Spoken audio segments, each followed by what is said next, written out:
Welcome back, everyone, to Roadium Radio. Once again, Houston edition, powered by Gold Toes Digital Distribution. Much love and respect to him for making this possible. Having a great time. I got another special guest. I believe that you guys never heard of him. You guys will hear about him today. With that being said, allow me to introduce once again, Low G. How are you, my friend? Yepa, homeboys. Welcome to Houston. Welcome to Hustle Town. Thank you. I feel very welcome. You know what? Like I told the other artists, first time I came to Houston, 1991, and then in 97 again. Nice. Yes. We came out here and we performed twice, and I really enjoyed it. One thing I haven't tried yet is the barbecue. Everybody said you got to try the barbecue. What do you recommend out here? I recommend you Rudy's. Rudy's, I believe Rudy's is, they have a lot of, how can I say, in a lot of states. I've tried Rudy in New Mexico, Okay. and it's different.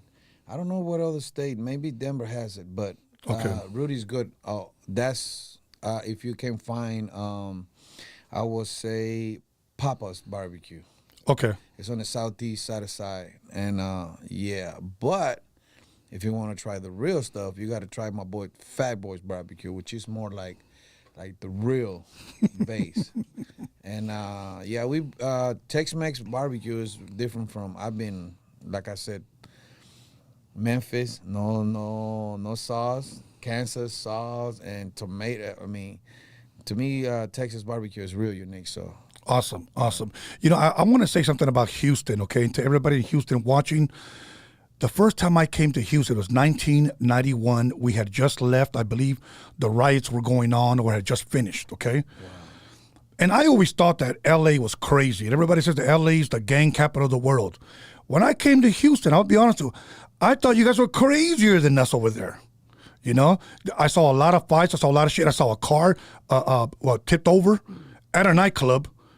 And we were performing there. EPMD was there. The Ghetto Boys were there. Father MC, DJ Quick. It was at a club called the Palladium, 1991. The Palladium. Yes. Famous. And then after that, I came back in 1997 and I performed there. It was an all-black club in 1991.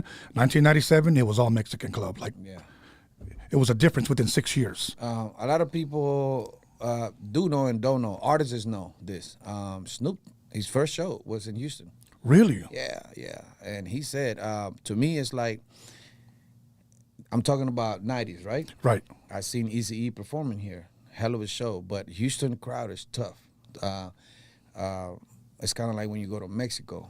And that's the reason why you go to Monterrey and when you go to the effort, because if you could dominate those markets, then you're good. But Houston is different in many ways when it comes to gang activity, when it comes to culture. We're different in many ways, and bad ways. Yeah, the 90s was the gangbanging years. From 90 all the way to 95, it was live action. You got to understand, you mentioned DJ Quick. Yeah. Remember what he said? Houston is just like Compton. I got thrown out of San Antonio. Yeah, there's some rough areas, but I would say Houston and San Antonio. San Antonio reminds me a little bit of East LA. Okay. They're real raza type. Yeah. They don't mix. Everybody stays away. It's raza who runs San Antonio, and that's it. Houston is more biracial. We have a lot of the black brothers here. Yeah. And we run the city together. Because don't let nobody tells you that who runs the city is the Mexicans, the raza, and the brothers runs it. Everybody else is spectators, at least. Yeah. Yeah. You know what? I was looking at your shirt and it says Scruton. Screwston. Okay. Can you define why Screwston? So there's a famous DJ here that started in the 90s named Earl Davis. Rest in peace, DJ Screw. Rest in peace. One of the most prolific DJs in the South. He started that slow music. And with the slow music is the drug, the lean. Okay. Yeah, so that's his name, DJ Screw. And I'm gonna speak on behalf of the Mexican, South Park Mexican. When he died early 2000s, Yeah. Los wrote a song said Houston died and it became a Screwstone. So for all the people that don't know, it was the Mexican who invented the word screw stone. Now it's the biggest thing in the city. People refer as Houston as screw stone. The day Houston died, because Screw died that day in November. Wow. So screw stone is a culture thing here at home that everybody embraces, whether us Latinos, Mexicans, and of course the brothers. It's something that Right. that we take pride.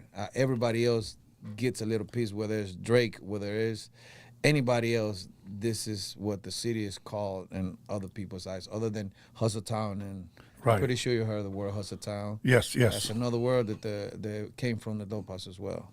Okay, now, I shamefully have to admit, and I hate even repeating this, because with every person that I interview, I always have to remind them that I was out of the music industry for about 15 years. Okay, for 15 years. So I know a lot of people that say, oh, Tony's always sharing that. Well, I don't always interview the same people. Okay, Yeah. so for 15 years, I was gone. I came back in 2017. I left in 2002, 2017. I started my music career in 1987 to 2002. 15 years, I didn't really care to listen to music. I come back, I start podcasting in 2019. Some individuals started talking about DJ Screw, Chop and Screw, and I told them I never even heard of it. And he said, "What the hell's wrong with you, man? Where you been? Yeah, you're a DJ. You should have known." And I was like, "Bro, I didn't know. Yeah. Like I didn't know." Like for an example, Lucky Luciano. Yeah, I heard of his name. I've never heard one song. music. Yeah, Yeah, and I just like to be transparent. yeah. Gotos. Somebody said you should interview Gotos. Who's that? Does he have a bio? But Gotos actually said, I respected that you were at least honest with me. And he said, and I'm thankful that we got along this way. You didn't know who I was. Yeah. Because most people, when they want to meet me, they want something from me. Exactly. And I'm like, I just want an interview. Sit down, chop it up with me. Yeah. So I take it that DJ Screw was huge. To this day, To this day. is, like I said, one of the most prolific DJs in the world. He's worldwide known. I'm telling you, there is screw music in Japan. Celso Peña started doing what is called in Mexico, and I talk a lot about Mexico because that's my biggest market as an artist, as a businessman. They call it música rebajada, which is Rebajada, yeah. screw music, and you hear that cumbia dun dun dun at that screw level. So that's the biggest impact that a DJ can make when you're making a style from the neighborhood, South Park, and it goes worldwide. So yeah. And the reason why I speak a lot, I'm glad that you asked me that. In 1993, I did a movie with DJ Screw, Slim Thug, ESG was in the movie, and Carlos SPM was part of the movie. Okay. And at the moment, I didn't know it was being part of history, and I didn't know that Screw was gonna be that man. And I got blessed at an early age to rub elbows and work with all these legendary people. And now it's all coming back. The '90s is coming back. I don't know what is the wave, what it is, but I'm 49 years old. Yes. And my daughter likes to call me an old man. I say, no, baby, I'm vintage. I'm classic. So, our generation's becoming that generation that people and the kids want to know about. So Yeah. I'm blessed, and I could use the word blessed to be part of that generation. Yeah. And what's the name of this movie that maybe others can watch it? The Dirty Third. It's on YouTube. That's one of the first movies that we all was part of it. That generation was. I believe it was filmed in '97. And there's another movie that we did with Little Flip. Okay. It's called H-Town Mob. Now it's named Hustle Town Mob. And Fifth Ward, the movie. Okay. That's the movies that I've been part of here in the H-Town. And it was funny that how you said Gotos told me about a few artists, but didn't have so much information of you. I don't do a lot of interviews. I'm a man of selective where I go. I don't do the talking too much.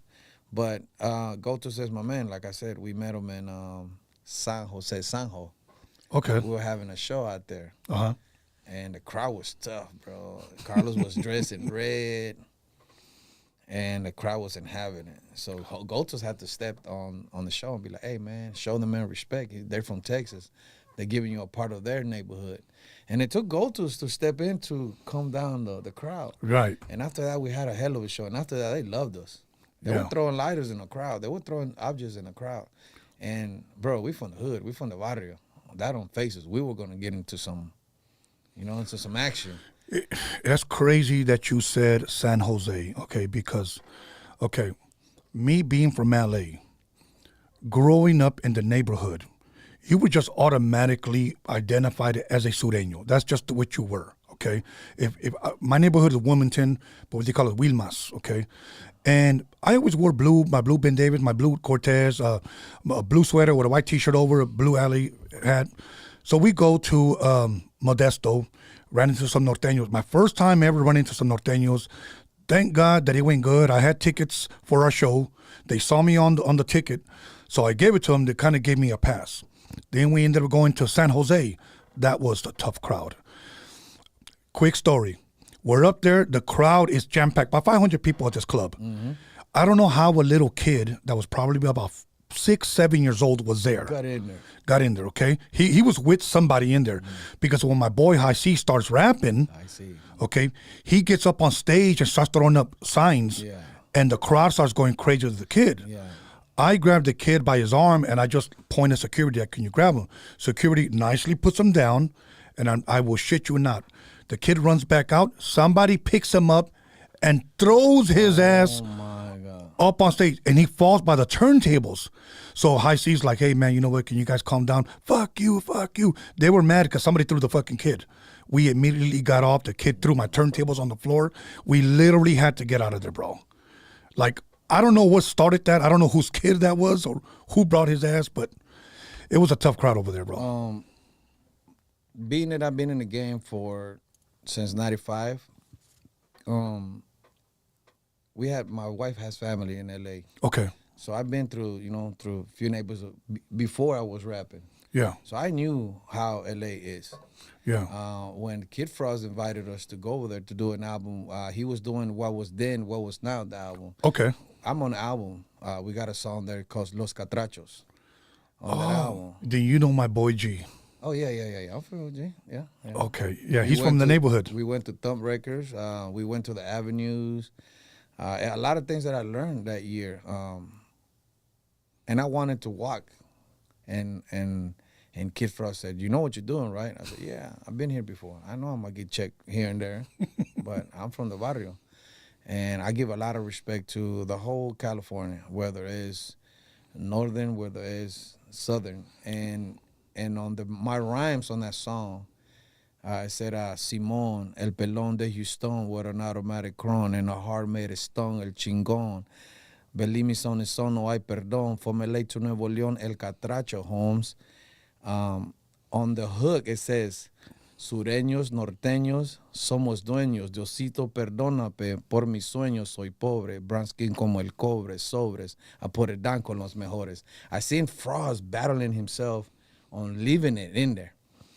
And he was like, I said, what's troubling you? He goes, because you say norteños. And I said, but look what I said, bro. I said the message. Norteños, sureños, somos dueños. We're part of that. And he called me. He said, I'm going to leave it there. I'm going to leave it in my album. And Catrachos means I'm from Honduras. If you're Mexican, you're from Mexico. Right. If you're from United States, some people call you Chicano. I'm from Honduras. We call us Catrachos. Salvadorians are Salvatruchas.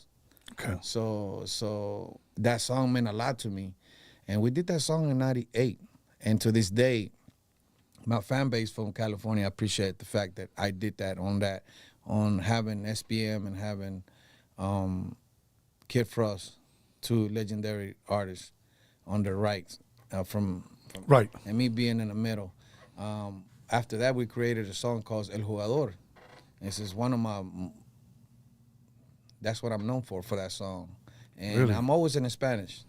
English has been my second language. So Spanish was my fort where I could Yeah. rely and feel comfortable doing. And we did that song named El Jugador and did a lot of numbers and did a lot good for me. Like I said, my fan base from Mexico and Central America always appreciate the fact that I put the raza up front at all times.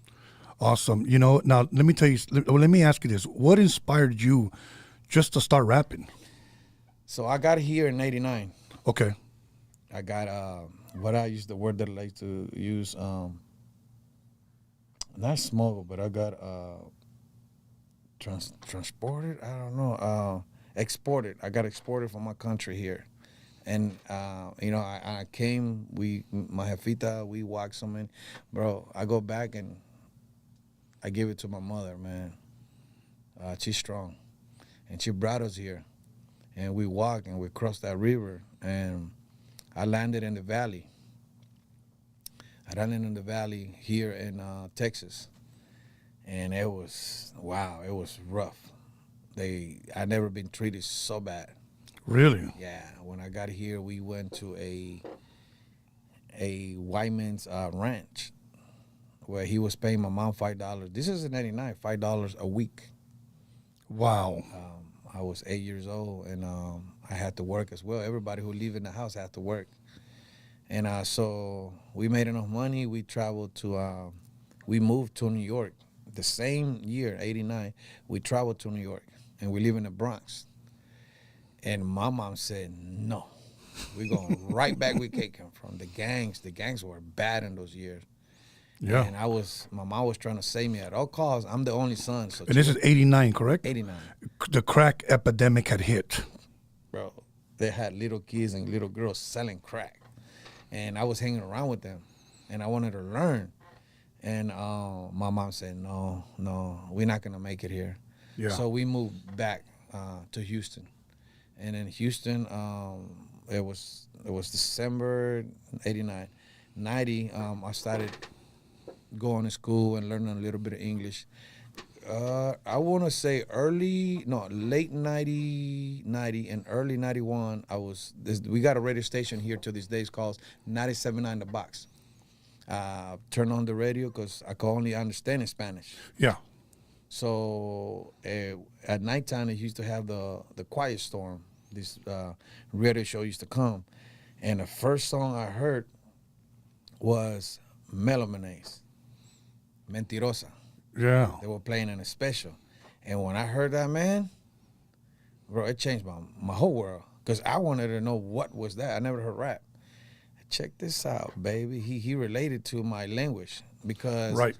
A lot of people know the whole story between him and his brother. You know, the other brother belongs to Cypress Hill Sendog.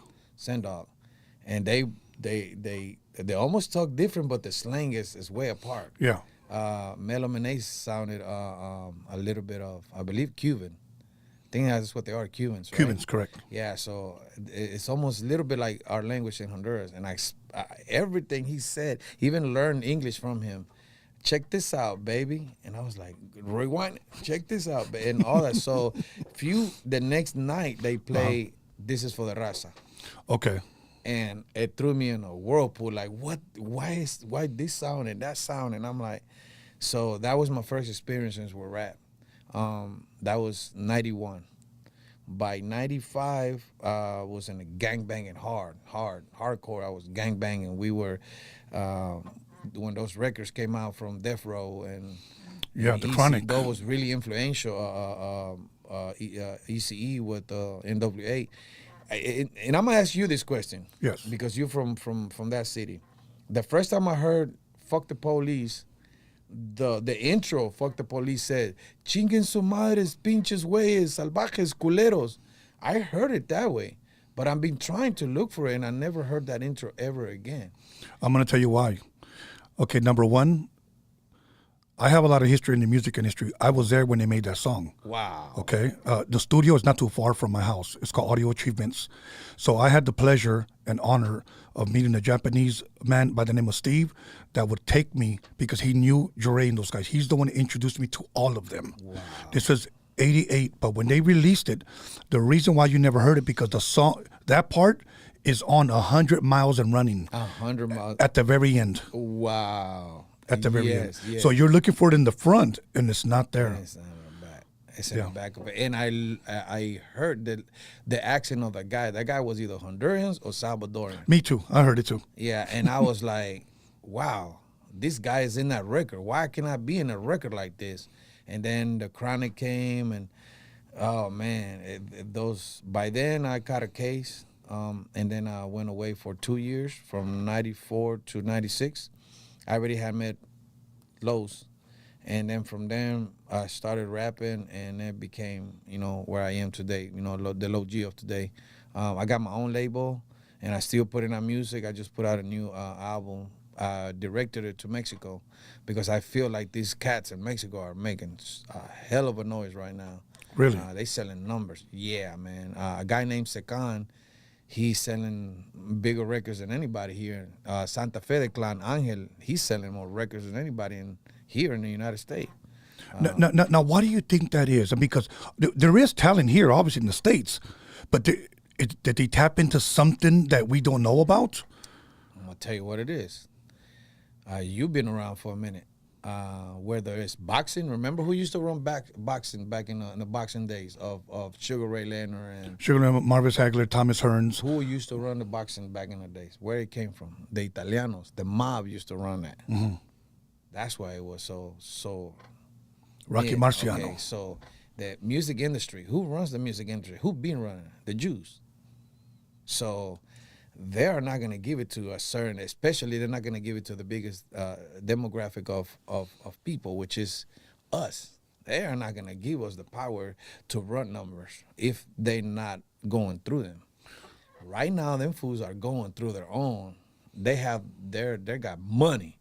I mean, you should see these guys. I'm going to put you into them, and you see their videos, you see their production, you see Peso Pluma.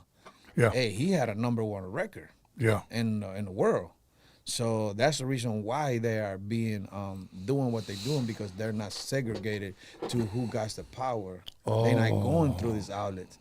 They're going through independence. They got millions to say, you know a name. You familiar with his name? Jimmy, Rancho Humilde. Oh, yeah. Okay, well, there's a bunch of Rancho Humildes on the other side over there, putting that money and making sure those artists are making money and making noise and numbers. That's the biggest reason why those guys are being successful. I mean, one guy dropped a song a month and he has 241 million views. Wow. Everything he dropped is 200 and plus million views. Who does that in a month? What artists other than the ones we got here? Yeah. That's amazing, bro. Yeah. That's amazing. And you know what? Good for them, bro. They're winning. My whole thing today, I was talking to a friend of mine, and this, me coming from the old school, I'm about to be 57 in March, okay? This part really saddened me, and he is tied in with the Jews in Hollywood, okay? Mm-hmm. It's Mexicano. And he told me, I told him, I got an artist, bro. I got an artist. And you know what he said? Who cares? He never talks to me like that, bro. Yeah. And I was like shocked. He goes like, Tony, nobody cares about who's going to be the next biggest thing anymore. I go, no, but you got to listen to him. This guy is really good. He goes, okay, give me his Spotify numbers, give me his YouTube number, what's his TikTok? And I said, well, no, he doesn't have no views. He goes, nobody cares. You see what I'm saying? He said, all the Jews here, you got to impress them with those numbers. Oh, yeah. He said, we're signing TikTok influencers. He goes, and it's sad, Tone, that I have to tell you this. He said, because we come from an era where we listened to people that were talented, that were good. Today we listen to people that are popular. He goes, he goes, you can have the next hottest chick. She could be fine as fuck, but nobody cares. It's funny that you're saying that, Tony, because yesterday I was watching La Bamba with my daughter. She never watched that movie. And she said, Dad, what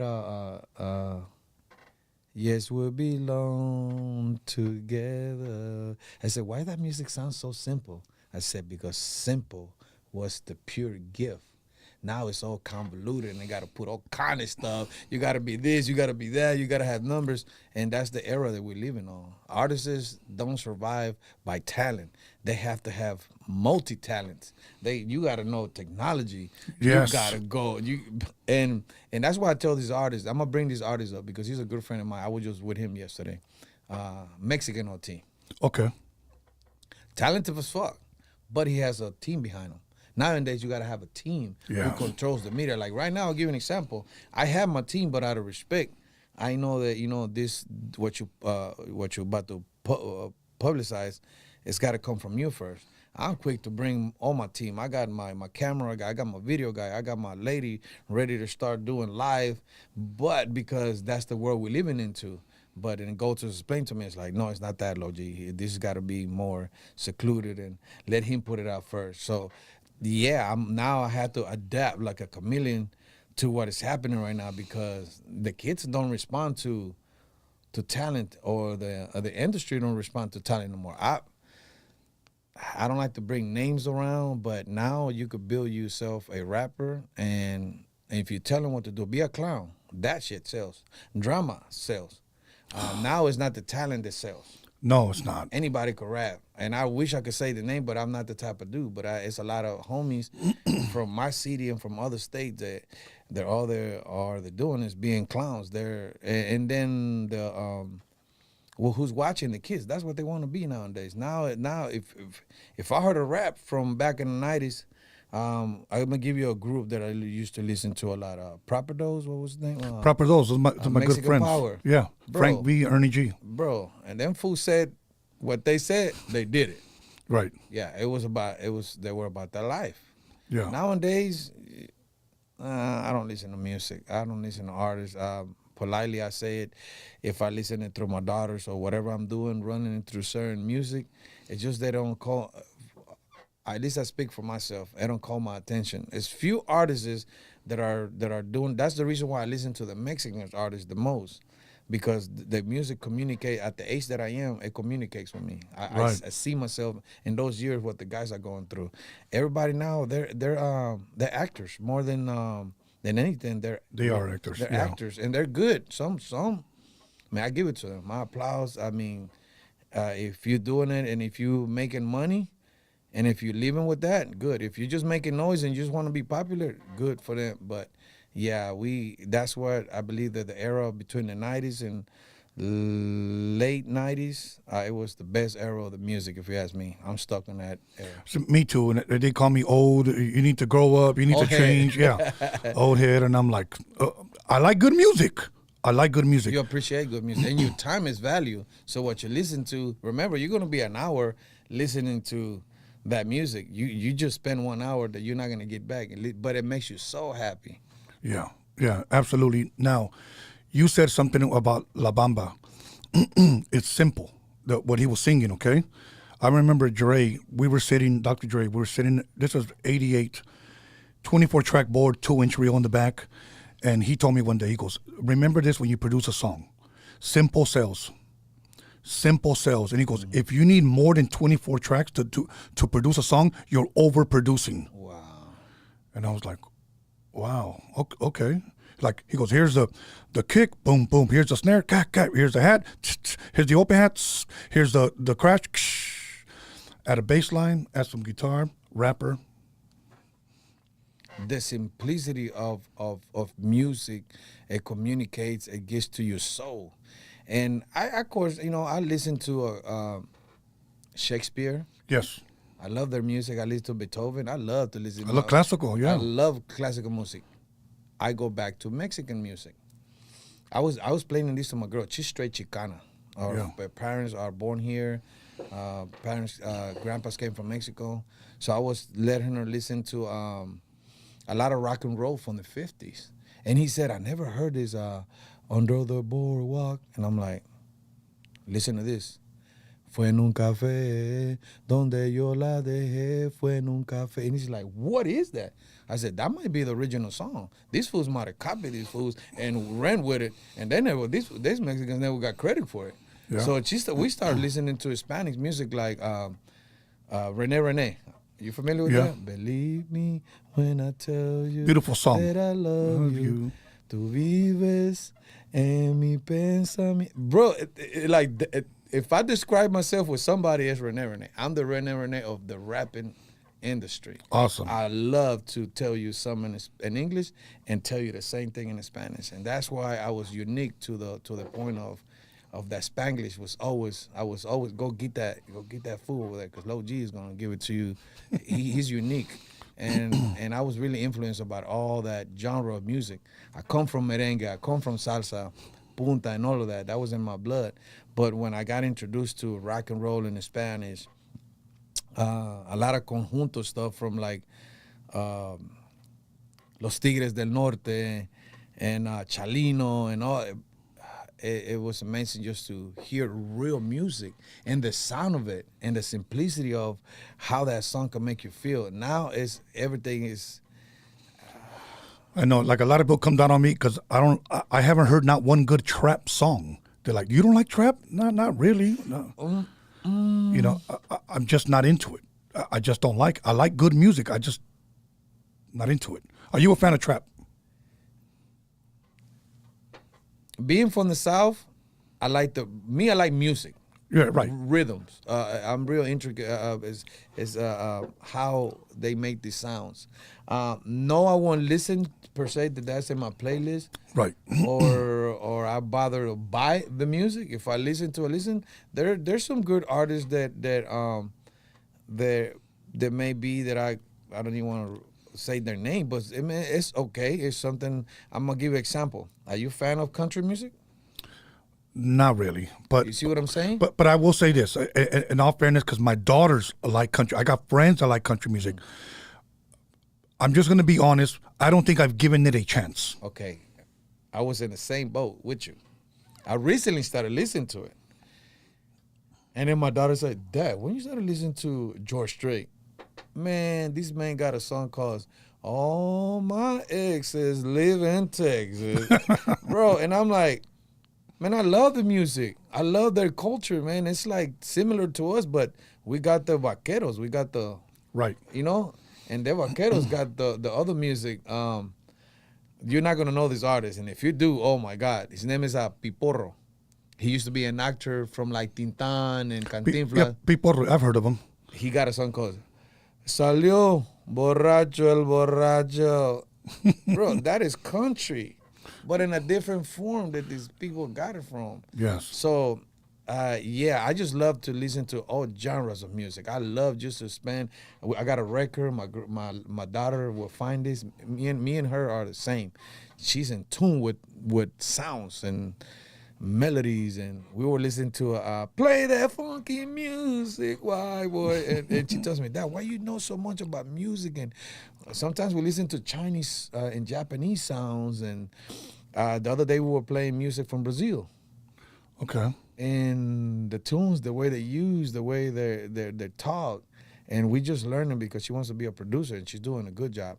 So yeah, music is I think other than food, it's another how would you say, another transportation to meet other cultures and to learn about other people that you could use for yourself. It's kind of like spices to me. Sounds are like spices. Okay. To anything that we're doing around, whether it's music, whether it's clothing, whether it's food. Yeah, spices. I'm gonna give you another thing. You ever heard of this vegetable called yuca? Yuca? Yes, I have. Yeah, a lot of Mexicans don't eat yuca. It's only like Central American. But once you get the taste for it, it becomes man, I like that. And I think that's like country to us. Like, Oh, okay. Great way to put it. Great analogy. Now let me ask you this. Now, you're an independent artist. yes, sir. Okay. I saw you with some shirts that you're going to be selling soon and everything.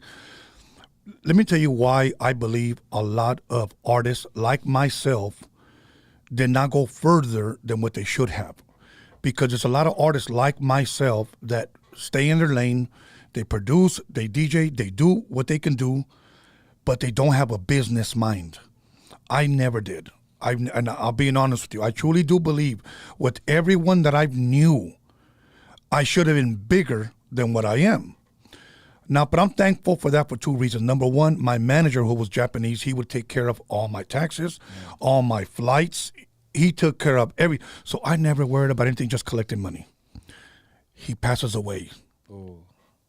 It's a wrap. And your comfort zone became like, what? Yeah, like, what do I do now? Yeah. What do I do now? I meet artists today, which I'm very, very proud of these people. They produce their own music. They track their own music. They write their own lyrics, okay? They print their own T-shirts. They make their own social media flyers. And I'm like, wow, I can't do that. You know, or maybe I just haven't applied myself. You know, you can do it. Your ability of doing it is it has to drive you. It has to be a necessity. You got to be under pressure. I think that all those things is the gumbo of, I'm gonna get it done. Cause my mama used to say, nobody's gonna come and knock in this. There's few people who's gonna come and knock and say, I'm gonna do this for you. Yes. And when we get comfortable in a comfort zone, I was the same. I was not so used to phones, emails. You know, we from the old school. We from the beeper era. We Exactly. from the rotary phone era. Exactly. You know, when you get comfortable, I been pushed by my wife to do certain things. You could do it. She always tells me, if you swim that river when you were little, and you could do many things. Remember where you came from. You came from a mountain. You could do it. If you learn how to speak English, you could do it. So she pushed me a lot. And sometimes I lack back, and I'm like, man, I'm going to get this dude. I'm going to pay him no. Learn it. And if you don't learn it, I print my own shirts.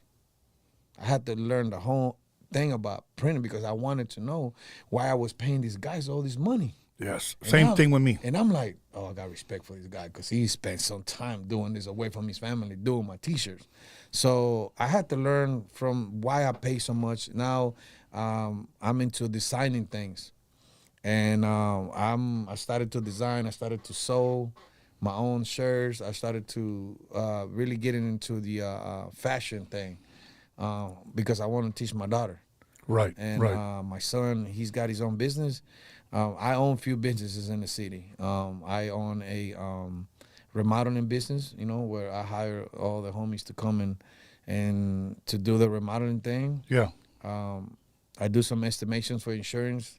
I try to do it all, and I don't like to waste my time on. I don't like that work kickback and chill. And if I'm gonna not doing what I'm doing, my music, it's because I'm spending it with my family, and that became a necessity to be like, oh, I need to learn Photoshop or Illustrator. I need to do my own flyers. I can wait on this fool. I'm paying him all this money. He's making me wait.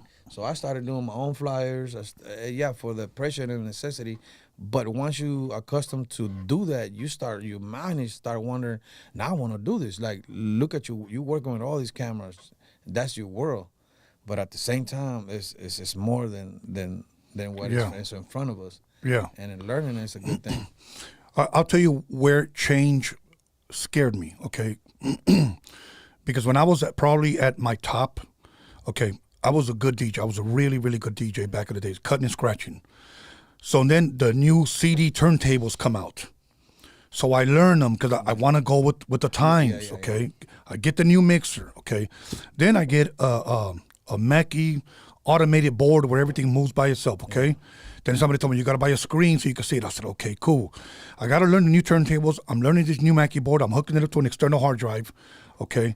Then I got to buy sounds. I bought a Roland. I bought a Korg. So now I got to learn those so that I can get sounds and play them on this MIDI. But I don't know how to play, but I got to teach myself MIDI. And then now, after I do my beat, I got to mix it. I'm not that good of an engineer.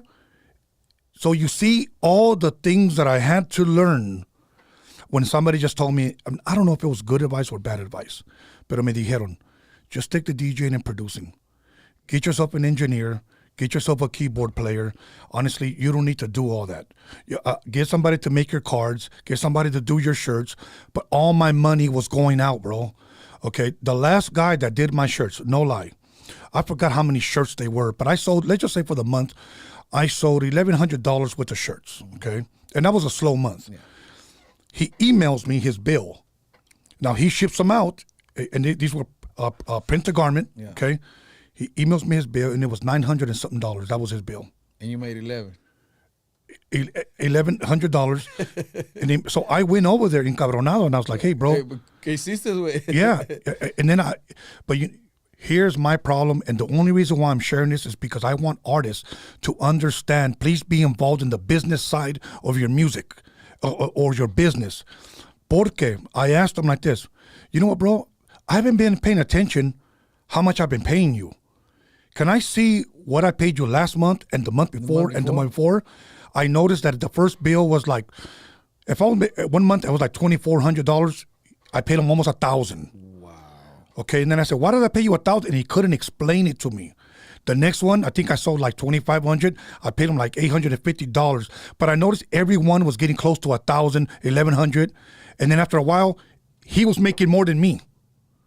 And then I was like, there's no way, bro. There's no way. And you know what he said? Okay, let's just call it even.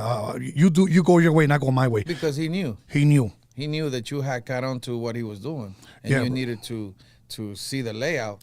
And that's what I said. It's a lot of pressure to get, because money equivalents to time. Time is money. Yeah. And when you only got 12 hours in a day to do everything, and then you got to come home and be a dad and be a husband and then rest at that. And then your mind never rests. So then you can deal with your health. So it's a thin line of to when do I give up? Do I have enough money now to pay? And now I know enough to say, wait, I was paying you $900, but really your job is only $300. So now that you know, now you're able to navigate. I just did this earlier. I was paying this much to make my shirts, and I navigate through it, and I went from paying this much to paying half of it because I took the time to navigate and learn the game and say, man, no, I'm not paying this. I'm going to look for the guy who got better quality, cheaper, and faster return. Yeah. And sometimes we had to be business-minded. I'm glad that you said that, because a lot of artists, they just want to be rappers, and that's what they are. Yeah. They are talented rappers, and but they don't know half of the business, not even a third. And that's what affects them in the long run, because who's making the money? You want the fame or you want the money? Well, I want them both, but then when you got to get to it. And learning many aspects of blogging, podcasts. You don't have to do it, but you have to learn what did you getting yourself into. Like before I came here, it's funny that you said that. Yeah. I went to your page, and I believe you were producing, you were teaching somebody, or you were doing a beat, and you were like, look, this is sampling. Yeah. You were like, look, oh shit, this is sampling. And you were going through the process of doing this. Yes. I thought that you only did podcasting. Yeah, but I discovered that you produce as well in there. And you were learning how to use, I don't know if it was an MPC that you were using. It's an SP1200. Yeah, now I was watching it all last night to enlighten myself of who you are and what you do. And I went all the way back. I spent almost an hour on your page. And I was like, man, I like this guy. And we got to evolve. It's because evolution. Right. Evolution of, you're the same man, but your mind is in an evolution turn into learning all this technology. Yeah. What did we have back in our days? We had the boombox. You had to go buy if you didn't buy a tape, you had to go destroy Mama's tape from I don't know what, Juan Gabriel, and you put this and you start recording your own. But you were recording. And remember, sometimes I had a little mic, and you were like, yes. And you hear it in your what is it called, the Walkman, and you listen to yourself in there, and I'm like, wow, I just recorded that from here. Yeah. But you learn it. Yeah. I mean, who taught you that you could do that you could dub this from this to that, and yeah, I think learning is a good thing. Yes. And some of us are scared of like what you say, change. Yeah. But I think change it comes into when we getting older, and I think the older that we get, that we search for certain things. I think we get tired of the same old circulation. Yes. And I was one of those guys. I'm like, man, I'd rather pay. And my wife said, nah, man, let's get to it. We buy the computer, and I'm like, fuck. So yeah, it just depends the moment that you are, and I think learning is good. That episode, I had a guy named DJ Ralph M. I believe he was Kid Frost's first DJ. Okay, and we were going through my 1990s beats that I made that never got released. So we did an episode on that. I go, so I sample this, together. So Tony G, the producer of La Raza Mentirosa, a good friend of mine now, I'm very close to him. He just told me, let's just get all those beats and let's just track them and then just sell them, release them, to anybody who wants to buy an instrumental song or whatever. And I said, okay, cool. So he gives me 3 programs. He gives me Serato, to DJ on turntables, Serato. He gives me Ableton, and he gives me Logic. I went home. Now I got to learn 3 programs. Wow. And that's where I'm like, I don't have time for this. Mine is stuck. Like, yes. And I would tell him, Tony, I would rather just turn on the back of a drum machine and start pounding away. He said, Tony, I would never go back to another drum machine. I would never. And I was like, shit. And again, I'm 56 years old, and maybe it's true. You can't teach an old dog new tricks, but I'm willing to learn. You can't. You can't. And don't give up on yourself, man. I mean, I don't know what part of your life is you into right now. Obviously, you're doing this. Yes. But it's always good to learn. Like, I just learned how to play guitar in my 40s, 45. And I always wanted to play guitar. Right. And fuck my hands up, bro. But I'm producing different type of music. And I just love this new me. Like I said, I'm about to turn 50, and it sounds crazy. I was just 40 not too long ago. In a blink of an eye, I'm right borderline to be in. Learning is a beautiful thing, man. And be able to learning is beautiful. Teaching is more beautiful. I believe that. Yeah, because now you were the student, and now you become the teacher, and now you teach somebody who's really a Tony, and I want to learn this. Right. Learn. Hey, chavalón, okay, ven por acá, te enseño. When I don't want nothing from you, I just want you to learn, and you become that master. And I'm in that place right now. I want to teach whoever wants to learn from me, because nobody. I didn't have a dad to teach me. I didn't have a dad to teach me how to be a man. I didn't have a dad to teach me how to be a good son. I didn't have a dad to teach me how to treat women. So now I want to teach whoever wants to learn from me to become whatever I know. I'm willing to teach and spend a little time. Awesome. You know one thing why I'm being blessed by all these interviews. This is my 6th interview in 2 days. The reason why I'm blessed is because I've learned so much from all of you guys, okay? Everybody that I've interviewed here, whether in LA, people see them as a somebody or nobody, it doesn't matter. I got a chance to meet them. They're all entrepreneurs, every single one of them, and successful entrepreneurs. And I'm thinking, man, I'm meeting these rappers that probably a lot of people in LA never heard of. But I know a lot of rappers in LA. They got the blue check mark on their Instagram and still sleep at their mom's couch. Validation, man, is something else, man. Yes, bro. So I'm like thinking, okay, but everybody looks up to LA, and they look a certain way, like they've made it, but don't know that they're borrowing their girlfriend's car, borrowing their brother's clothes and fake jewelry just to look like they've made it. Man, I have a lot of respect for not only yourself, but everybody that I interviewed here from Houston, because they've showed me, you know what, you can learn, you can make it, go after it. And I think that's one thing that I got from you guys. You guys are go-getters. I'm not speaking for everyone in LA. I'm speaking about my circle of influence, people that I know of. Course, A lot of them are not go-getters. They're not. You know what they want? They want to be jocked. They want to be respected. They want groupies for the hit song that they had 30 years ago. And today you don't have shit, but you still want people to bow down to you. There's a lot of that over there. Like I said, I know a lot of people from your side of town. I got to meet the new generation.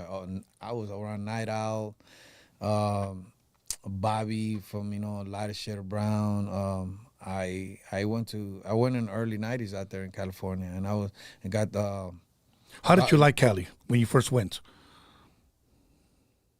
It was heaven. It was beautiful. It was a welcoming. I went to the Pino.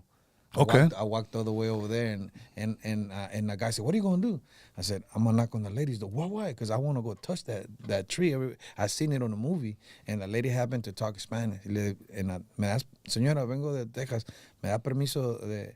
¿Y por qué quieres tocar el árbol, mijo? I said, este árbol es como un abuelito quiero hablar con él. Digo, está raro, mijo, pero ve para allá. And I hugged and where I come from, trees that are 30, 50, 60 years witness things that you before you were born, and they're going to witness things after. And to me, they have an energy. And my grandpa always hugged trees.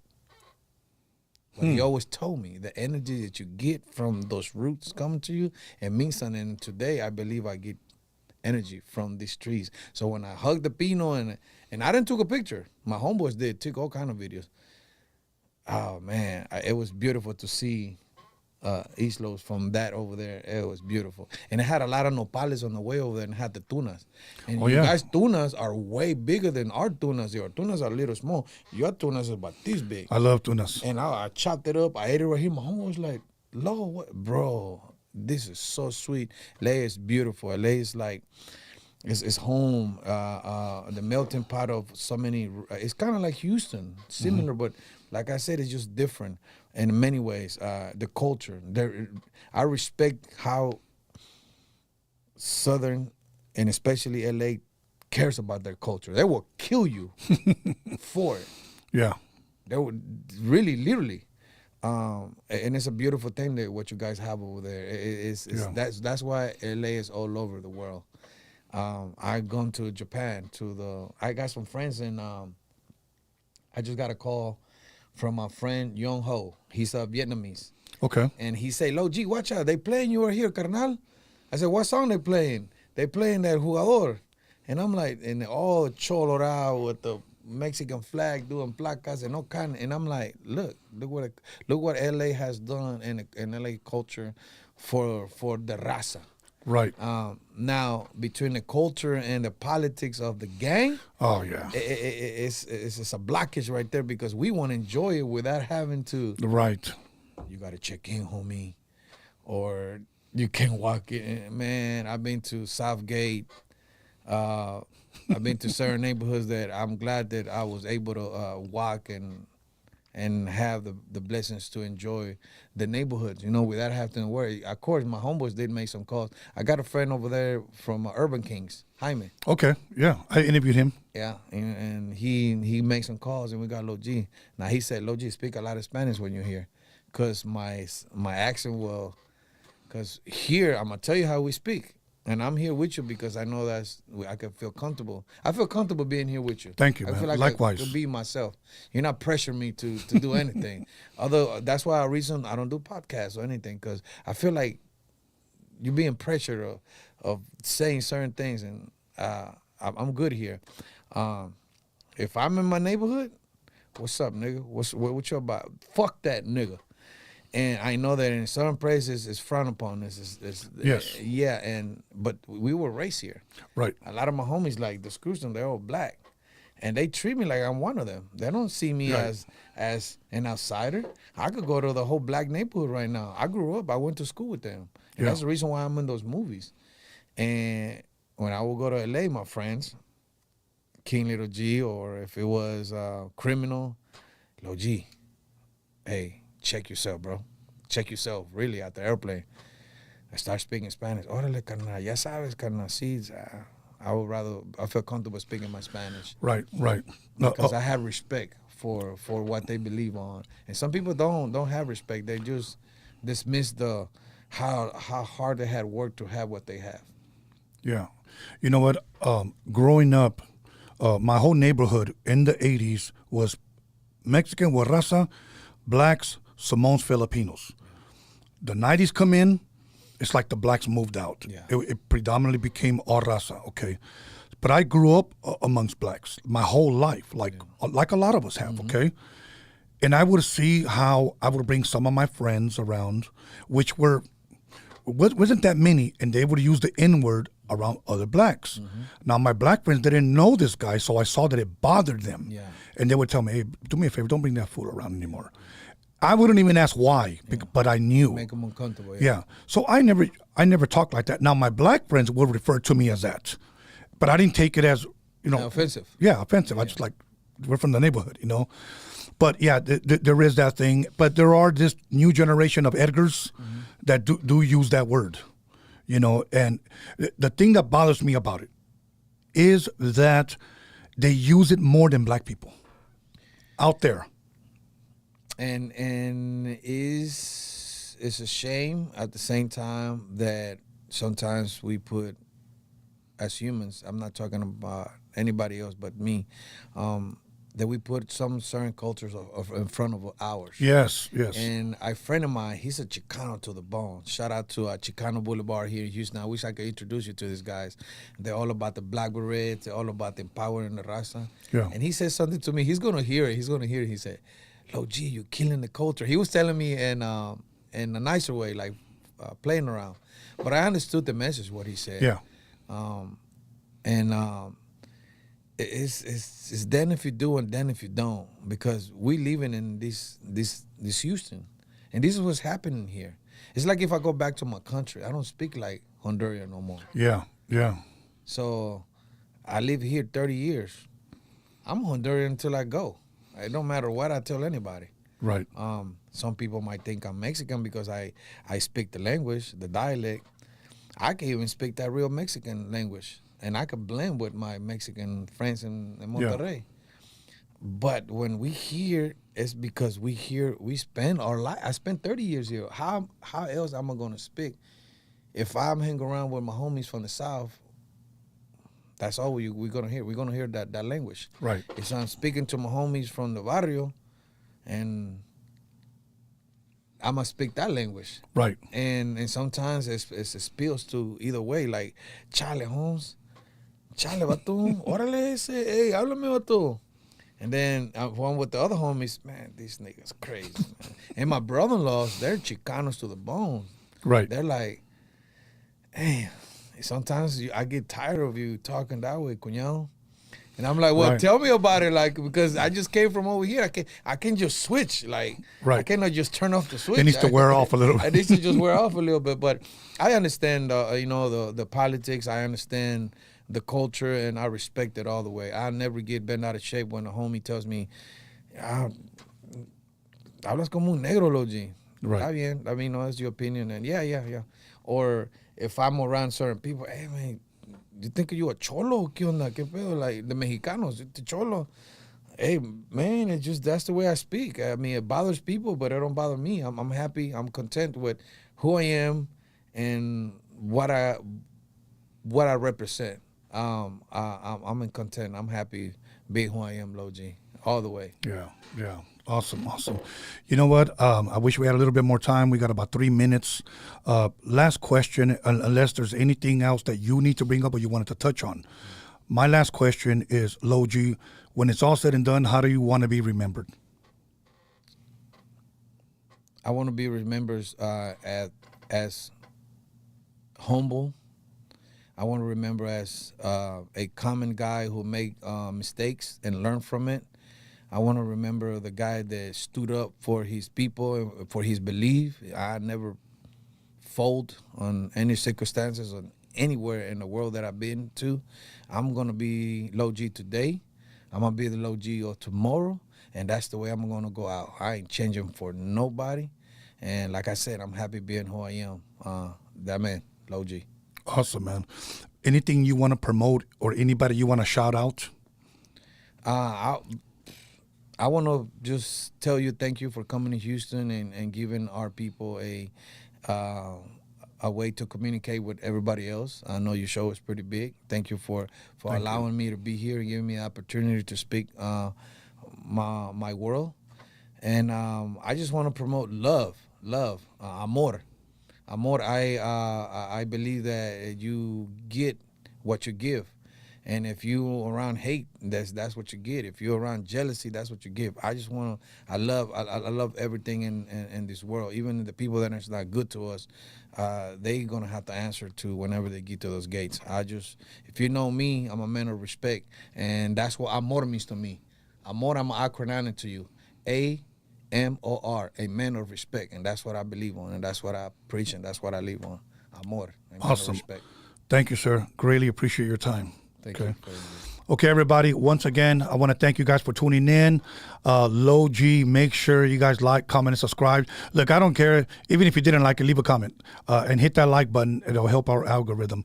I want to thank, once again, Goto's Digital Distribution for having me here in Houston. I want to thank all the beautiful people of Houston. I want to thank all the artists that came out and gave me their time. I really, truly hope you guys enjoyed it. I truly enjoyed it. Much love and respect to you. Until next time, thank you, Roadium Radio fans.